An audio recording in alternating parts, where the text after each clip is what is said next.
The end of a captured revolution in Zimbabwe. Zanabina mashoko budanyu pana pazvinzi March 31 power. How Mnangagwa's fake presidency has ended. Notable subscriber. Or like what on the bell icon. Tipira pana pamzim Ivanobuda Chendrabero Vachiti. Zimbabwe's war veterans have finally come to a painful realization.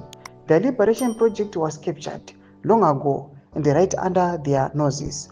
A monster grew out of what was meant to be a people's revolution. That monster was destroyed not only the country and its institutions, but also the very political party that once united the two liberation armies.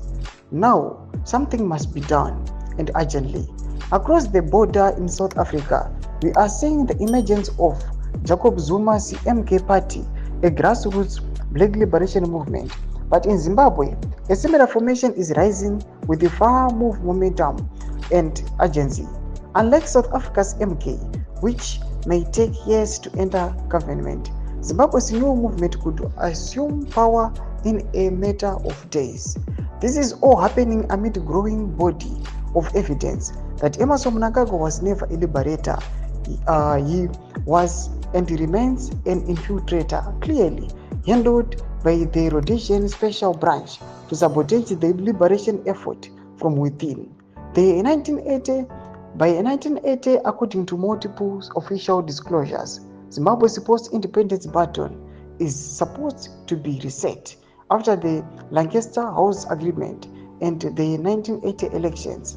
The plan was to re-establish a law and order concern that can be spinned back to yesteryear with a single button. The operator would be a criminal who by then is or was supposed to have eliminated the true liberators like Herbert Chitepo, Josiah Tugogara, and even Robert Mugabe. The result is what we now see: Zimbabwe run as a Rhodesian-style law and order concern under Mnangagwa.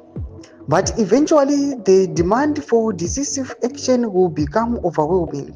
Once the masses and the liberation war veterans from both Zandla and Zebra call on the army to intervene, it will likely act in order to save lives and state itself. At that point, ZANU-PF may not survive. A new political configuration may emerge, perhaps something akin to South Africa's MK party, built on a genuine Zebra-Zandla coalition. This moment could be Zimbabwe's worst tragedy or its best opportunity. Out of the rubble, the country might finally begin to wake again. Nomashwa kubuda panapa vanhu vachitarisira kuti aiwa this protest panguva inoyi aiwa ari kuonekwa kunzi angaona achikwanisa kuausta mutungamiri wenyika kana mau veterans nethe military vakanyatso kuva neunity. Tudze mafunguro enyu motikudipa pamusoro pechitiko ichi pena comment section medu. Tudze mafunguro enyu, subscribe or like, shut on the bell.